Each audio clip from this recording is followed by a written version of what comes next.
Hello दोस्तों, नमस्कार। आज हम एचआईवी के बारे में डिस्कस करेंगे और उसके पहले हम आपको त्रिपुरा केस के बारे में बताना चाहेंगे कि जो एक रिसेंट न्यूज आ रही है जहां पे 800 स्टूडेंट जो हैं वो एचआईवी से ग्रसित हुए हैं। उसी केस के आधार पर हम जो है तो आखिर एचआईवी कैसे होता है और कैसे फैलता है, क्या उसके सिम्टम्स, क्या कॉज और क्या ट्रीटमेंट हो सकते हैं, उसके बारे में हम आज आपको जानकारी देंगे। तो सबसे पहले अगर बात की जाए तो आखिर एचआईवी होता क्या है। एचआईवी जो है एक प्रकार का ह्यूमन इम्यूनो वायरस है। आखिर ह्यूमन इम्यूनो वायरस जो है आखिर कैसे होता है, बॉडी में क्या इसका इंपैक्ट होता है। ह्यूमन इम्यूनो वायरस, जैसा कि आप देख पा रहे हैं, ह्यूमन इम्यून मतलब इम्यून सिस्टम, हमारी बॉडी के इम्यून सिस्टम को रिड्यूस करता है। हमारी बॉडी का इम्यून सिस्टम जो हमारी एंटीबॉडीज होती हैं उनको रिड्यूस करता है, जिसकी वजह से हमारी बॉडी में ये वायरस फैलता है। अगर हम एचआईवी वायरस के स्ट्रक्चर के बारे में बात करें, आखिर वायरस का स्ट्रक्चर क्या होता है, तो वायरस का स्ट्रक्चर ऐसा होता है कि जो बाहर की जिसकी लेयर रहती है, जो आप देख पा रहे होंगे, वो ग्लाइकोप्रोटीन से मिलकर बनी होती है, जिसमें वायरल एनवेलप भी होते हैं, रिवर्स ट्रांसक्रिप्टेज एंजाइम भी होते हैं, आरएनए भी होता है, कैप्सिड भी होता है। आखिर एक ग्लाइकोप्रोटीन क्या करता है? ग्लाइकोप्रोटीन एक बहुत ही स्ट्रांग लेयर होती है जो वायरस के ऊपरी भाग को कवर करके रखती है। अगर हम इसमें कोई ट्रीटमेंट भी करना चाहें तो ये जो प्रोटीन की लेयर है उस ट्रीटमेंट को इंजेक्ट नहीं होने देती है वायरस में, जिसके कारण वायरस पूरी तरह से नष्ट नहीं हो पाता है। और यही एक कारण है जिसका एक मेन यही कारण है कि एचआईवी का आज तक कोई भी अच्छा सा ट्रीटमेंट नहीं बन पाया है, क्योंकि तो ये प्रोटीन सिंथेसिस या प्रोटीन की जो वॉल होती है वायरस के आउटर लेयर में, उसको किल नहीं कर पाता है।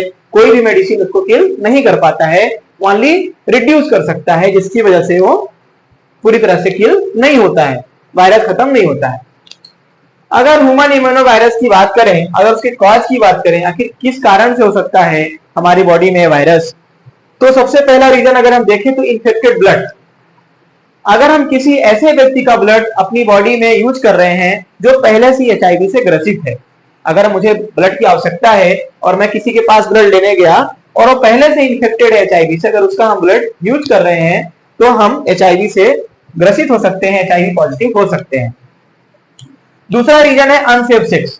अगर हम किसी ऐसे व्यक्ति के साथ संबंध बना रहे हैं जो पहले से एचआईवी ग्रसित है, जिसको पहले से ह्यूमन इम्यूनो वायरस पहले से ही है, इन्फेक्टेड है पहले से, अगर हम उसके साथ अनसेफ सेक्स कर रहे हैं, अनप्रोटेक्टिव सेक्स कर रहे हैं, तो हमें हमारी बॉडी में एचआईवी होने के चांसेस बढ़ जाते हैं। ब्रेस्ट मिल्क, अगर कोई इन्फेक्टेड मदर अपने चिल्ड्रन या अपने इन्फेंट्स को ब्रेस्ट फीडिंग कराती है तो ऐसे रीजन से भी एचआईवी फैलने का कारण उस बच्चे पे हो सकता है, उस बच्चे को एचआईवी होने का खतरा हो सकता है। सीमेन और स्पर्म, अगर किसी फीमेल के साथ अगर हम शारीरिक संबंध बनाते हैं या सेक्स करते हैं, उस ड्यूरेशन में अगर हम पहले से इन्फेक्टेड हैं या उस महिला के साथ अनसेफ सेक्स करते हैं, उस कंडीशन में भी हमारी बॉडी में या उसकी बॉडी में एचआईवी फैलने का खतरा हो सकता है। आखिर इसके सिम्टम्स क्या हो सकते हैं? अब एचआईवी तो हो गया, अब उसके सिम्टम्स कैसे, आगे हमको पता कैसे चलेगा कि हमें एचआईवी हुआ है? आखिर क्या रीजन हो सकते हैं, क्या सिम्टम्स हो सकते हैं उसके? फीवर, सबसे पहला सिम्टम्स ऐसा हो सकता है कि आपको जो है बार बार फीवर आ रहा है, आपको अनसर्टेनली फीवर आ रहा है। दूसरा हो सकता है चिल, आपको ठंड लग रही है, रात के समय या सोते समय ठंड लग रही है या दिन में भी ठंड लग रही है। नौसिया मीन्स आपको लाइक वोमिटिंग टाइप का फीलिंग हो रहा है कि मुझे वोमिटिंग आ रही है बार बार, या अपसेट स्टमक, लूज मोशन हो सकता है, स्टमक में कुछ इन्फेक्शन हो सकते हैं, या स्टमक में पेन हो सकता है कंटिन्यूअस। इस प्रकार के सिम्टम्स जो है देखने को एचआईवी में मिलते हैं। उसके अलावा कुछ ऐसे सिम्टम्स हैं, बॉडी में वीकनेस हो जाना, बॉडी का सही से मूवमेंट न करना और भूख न लगना, शरीर का पतला दुबला हो जाना, सोचने समझने की धीरे धीरे शक्ति खत्म हो जाना, ये भी एचआईवी का भी एक सबसे बड़ा रीजन हो सकता है, एक सिम्टम्स हो सकता है। अगर हम ट्रीटमेंट की बात करें तो एचआईवी का जो मेन ट्रीटमेंट है अभी तक कुछ बना नहीं है, बस हम एंटीवायरल ड्रग्स यूज करके एचआईवी को रिड्यूस कर सकते हैं, उससे हम बच सकते हैं। एंटी रिट्रोवायरल थेरेपी एक ऐसी थेरेपी होती है जिससे हम एचआईवी को प्रिवेंट कर सकते हैं, एचआईवी से रोकथाम कर सकते हैं, जिसमें एंटीरिट्रोवायरल थेरेपी में WBC को एनहांस किया जाता है, WBC को प्रोड्यूस किया जाता है, उसको स्ट्रांग बनाया जाता है, जिसकी वजह से हम जो है तो HIV वायरस से छुटकारा पा सकते हैं। HIV वायरस से छुटकारा पाने का कारण है आप अपनी एंटीबॉडी को जल्दी से जल्दी इंप्रूव करें, इंप्रूवमेंट लाएं अपनी बॉडी के अंदर, तभी हम वायरस से छुटकारा पा सकते हैं। हेल्दी फूड्स लेकर भी हम अपने वायरस से छुटकारा पा सकते हैं, बट इसका अभी तक कोई पूरी तरह से इलाज संभव नहीं है। ठीक है दोस्तों, आपको सारी चीजें मैंने बता दी डिस्कशन में कि HIV क्या होता है, क्यों फैलता है, इसके सिम्टम्स क्या हो सकते हैं, ट्रीटमेंट क्या हो सकते हैं, और आप HIV का स्ट्रक्चर भी, वायरस का स्ट्रक्चर भी देख सकते हैं।